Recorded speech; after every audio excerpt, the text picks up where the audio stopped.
चलिए, कल अपन ने देखा था एंडोथर्मस एनिमल्स के बारे में, यानी वह एनिमल जो इन्वायरमेंटल टेम्परेचर में अगर चेंजेस हो रहे हैं परंतु वो उसके बाद भी अपने टेम्परेचर को कांस्टेंट बनाए रखते हैं, इस प्रकार के एनिमल क्या कहलाते हैं? एंडोथर्मस कहलाते हैं। अगला है एक्टोथर्मस। कौन से हैं? एक्टोथर्मस। तो अगला टॉपिक लगा के लिख लो इसमें, एक्टोथर्मस लिख लेना इसमें।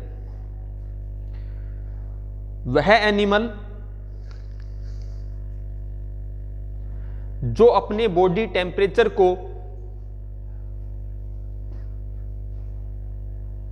कांस्टेंट लेवल पर मेंटेन नहीं कर पाते हैं, अर्थात जिनका बॉडी टेम्परेचर इन्वायरमेंटल टेम्परेचर के अनुसार परिवर्तित होता रहता है,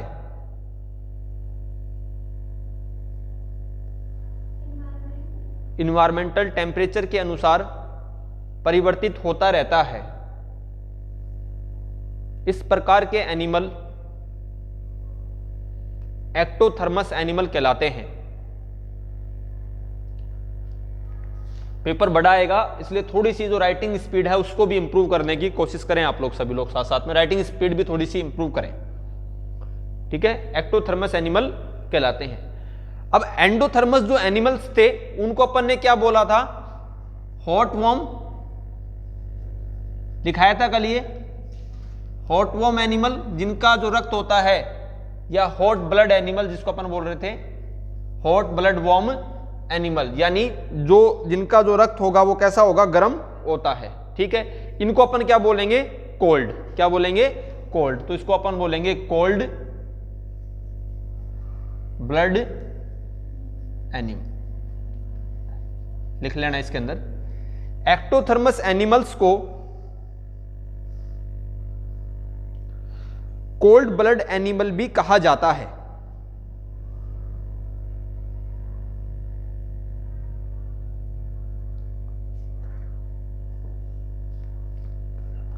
अगला में लिखना, इसमें मुख्य रूप से फिश, रेप्टाइल्स, एम्फीबियंस आदि आते हैं। हाँ, एम्फीबियंस मतलब जो पक्षी जो होते हैं, वो उड़ने वाले जीव होते हैं, हाँ, बर्ड्स वगैरह जो है, ठीक है। प्रत्येक बर्ड्स नहीं आती इसके अंदर, पहले बता देता हूं मैं आप लोगों को। डिफरेंट टाइप की जो एम्फीबियन स्पीशीज जिसके अंदर इंक्लूड होती हैं वो आती हैं। अगला में लिखना है, एंटी फ्रीजिंग सब्सटेंस में, anti freezing FREEZING, anti freezing substance animal में बॉडी की कंसंट्रेशन को बढ़ा देते हैं, जिससे एनिमल -70 डिग्री सेंटीग्रेड पर भी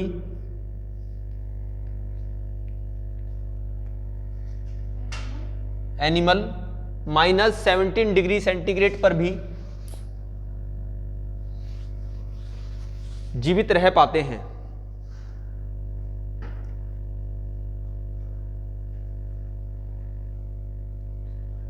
जीवित रह पाते हैं। अगला टॉपिक, क्या चक्कर हो रहा है इसका?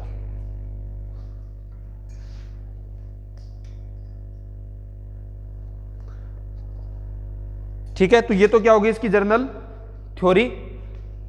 अब अपन देखते हैं इसकी मैकेनिज्म। तो अगला टॉपिक डाल के लिख लो इसमें, मैकेनिज्म ऑफ एक्टोथर्मस। किस टाइप से एक्टोथर्मस जो रिएक्शंस होती हैं वो बॉडी में कंप्लीट होती हैं, लिखना।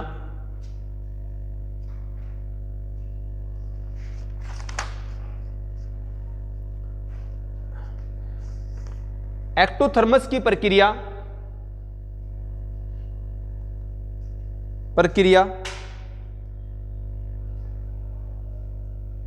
दो प्रकार से संपन्न होती है।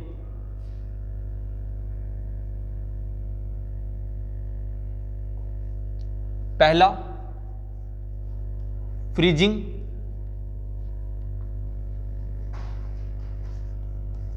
पहली जो प्रोसेस होती है उसको अपन बोलते हैं फ्रीजिंग, दूसरी बोलते हैं थ्रोइंग। Freezing and throwing. तो फर्स्ट में लिखेंगे आप सबसे पहले फ्रीजिंग।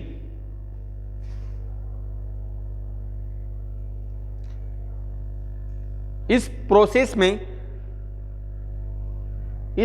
में एक्टोथर्मस एनिमल्स में एंटी फ्रीजिंग सब्सटेंस पाए जाते हैं।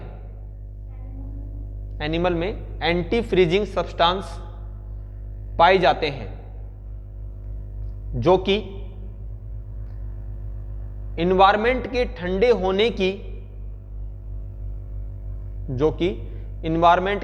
होने की कंडीशन में बॉडी को एक निश्चित वैल्यू के बाद ठंडा नहीं होने देते।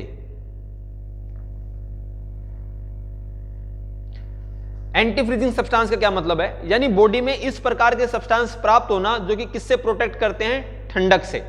ठीक है, अब मान लीजिए इन्वायरमेंट बाहर का क्या है? ठंडा है, तो ये क्या करेंगे? एक कंडीशन बॉडी को क्या कर देंगे? एक कंडीशन तक बॉडी को ठंडा कर देंगे, यानी -17 डिग्री तक ये क्या कर सकते हैं? बॉडी को ठंडा कर सकते हैं। इतना ही टेम्परेचर मैक्सिमम ठंडा हो पाता है।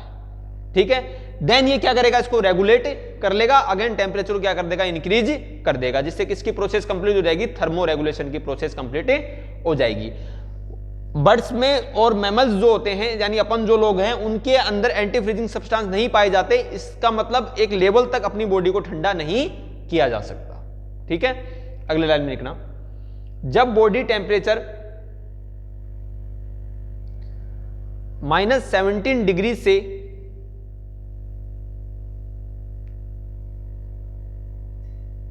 नीचे की ओर परिवर्तित होने लगता है तो एंटी फ्रीजिंग सब्सटेंस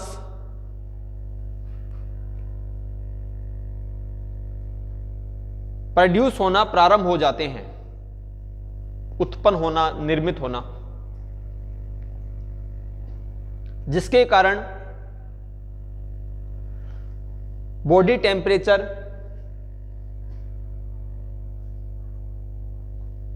-17 डिग्री से नीचे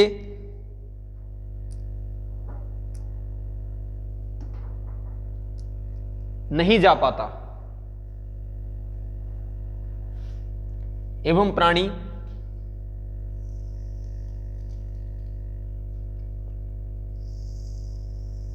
जीवित रह सकता है या जीवित रह पाता है।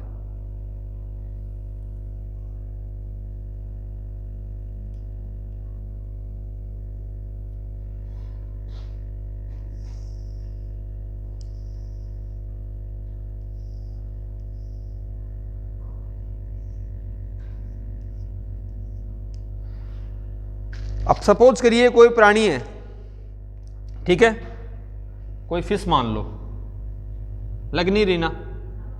है, तो तारा लगा क्या हुआ?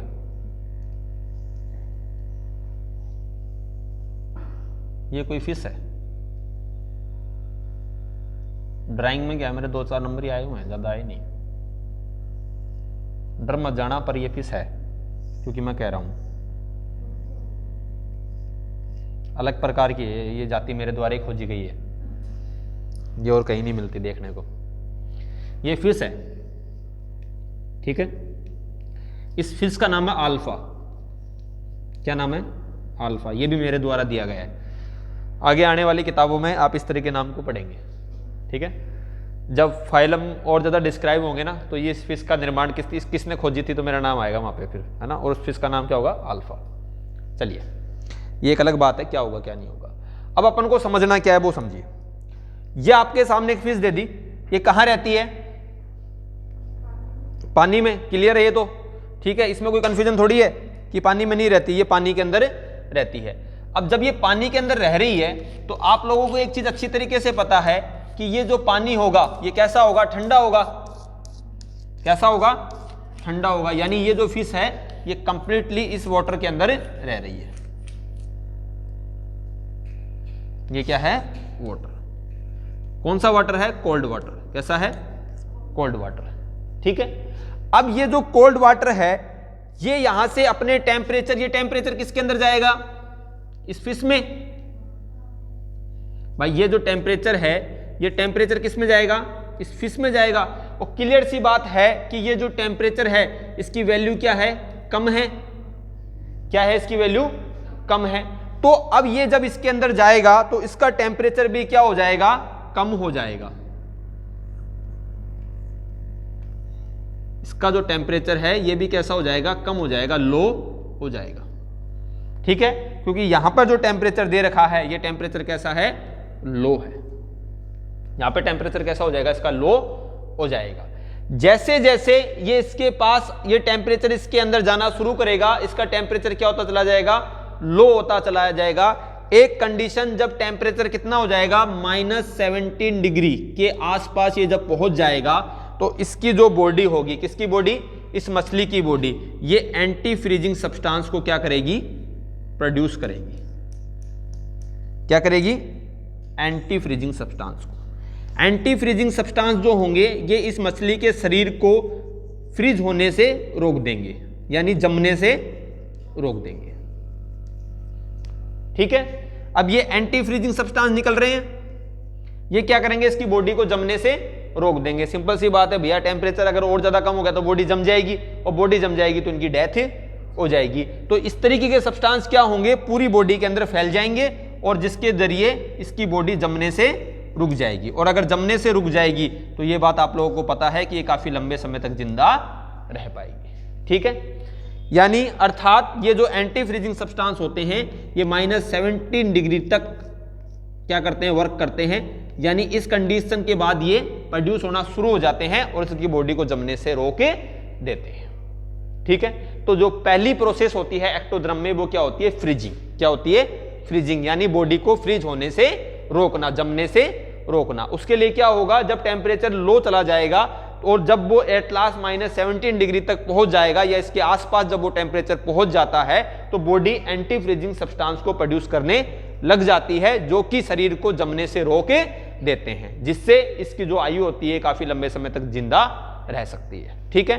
अब जैसे जैसे टेम्परेचर दोबारा बढ़ेगा, भाई टेम्परेचर ऐसा थोड़ी कम ही रहेगा, टेम्परेचर दोबारा बढ़ेगा, और टेम्परेचर दोबारा बढ़ेगा तो ये टेम्परेचर कहां चला जाएगा, इन्वायरमेंट में चला जाएगा वापिस। ये क्या है, टेम्परेचर क्या होगा, हाई होगा और वापिस इन्वायरमेंट में चला जाएगा। और ये जो प्रक्रिया है, ये हाई और लो की जो प्रक्रिया होती है ये क्या कहलाती है, थर्मो रेगुलेशन कहलाती है। यही तो पढ़ा था अपन ने, थर्मो रेगुलेशन क्या होता है, maintenance of the temperature is called thermo regulation, ठीक है। बट ये कांस्टेंट नहीं रख पाते अपने टेम्परेचर को, ये चेंज करते रहते हैं। यानी अगर इसका टेम्परेचर मान लीजिए, एक कंडीशन है, उस कंडीशन में मान लीजिए इस जो फिश है, इस फिश का जो टेम्परेचर है वो मान लो 20 डिग्री था, क्या होगा, 20 डिग्री था, तो ये 20 डिग्री पे कांस्टेंट नहीं रख पाएगी, ये 20 डिग्री से उसको क्या कर सकती है, ब्लो कर सकती है, ठीक है, या 20 डिग्री से इसको हाई भी कर सकती है, 40 भी कर सकती है। परंतु एंडोथर्मस जो होंगे वो क्या करेंगे, हमेशा इस 20 डिग्री पर कांस्टेंट रहेंगे, यानी जो स्टैंडर्ड टेम्परेचर होगा उस पर कांस्टेंट रहेंगे, ये कांस्टेंट नहीं रहेगी, ये चेंज करेगी। अब इस कोल्ड इन्वायरमेंट को अगर हॉट इन्वायरमेंट में बदल दें, ठीक है, तो एक निश्चित समय तक क्या होगा, इसकी बॉडी गर्म होगी, फिर वो दोबारा ये जो फ्रीजिंग सब्सटेंस हैं ये क्या होंगे, रिमूव होंगे और उस टेम्परेचर को वहीं पे कांस्टेंट कर देंगे। कांस्टेंट मतलब एक फिक्स पोजीशन में उसको ले आएंगे, बॉडी को ज्यादा गर्म नहीं होने देंगे, ठीक है, जो कि अपन नेक्स्ट स्टेप में देखेंगे। उतार लो इसको।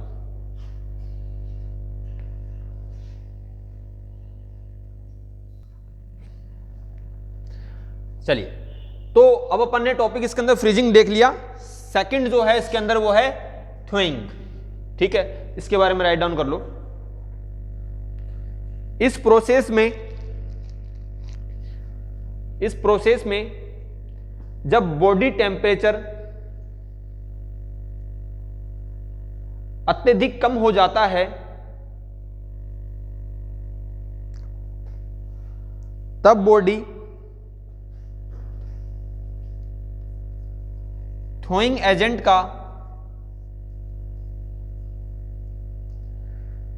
का सिक्रेशन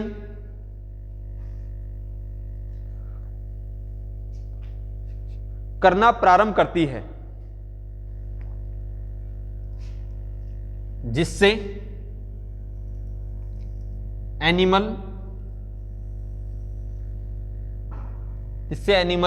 सरवाइव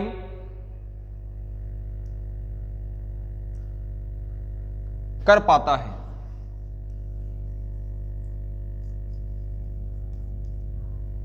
ये बॉडी टेम्परेचर मान लीजिए दे रखा है और यहां पे दे रखा है इन्वायरमेंटल टेम्परेचर। ठीक है, ये कंडीशन जो है आप लोगों के बीच में ये दे रखी है, मान लो 0 डिग्री की। कितने की? 0 डिग्री सेंटीग्रेड की। ठीक है, अब इससे कम हो रहा है, यानी मान लीजिए 10 डिग्री माइनस में 10 degree centigrade, -20 degree, -30 degree, -40 degree, -50 degree. ठीक है, टेम्परेचर क्या हो रहा है? धीरे धीरे कम हो रहा है। तो सिंपल सी बात है, ये टेम्परेचर कम हो रहा है तो एनिमल का बॉडी टेम्परेचर भी क्या हो जाएगा? कम हो जाएगा। यानी ये क्या होगा? -10, -20,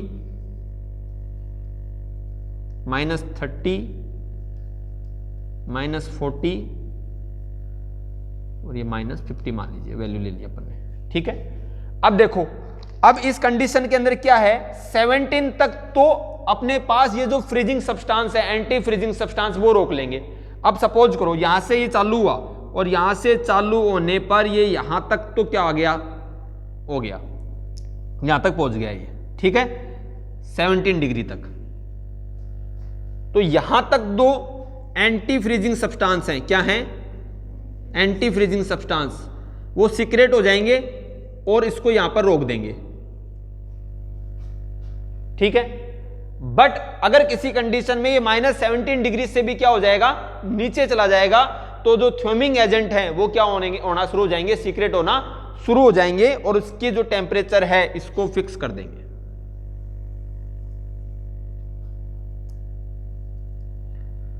यानी इस कंडीशन से कौन चालू हो जाएगा? थ्रोइंग एजेंट सीक्रेट हो जाएंगे। ठीक है, और ये काफी लंबे समय तक क्या होगा? जिंदा रह पाएगा। ठीक है, चलिए उतार लीजिए इसको।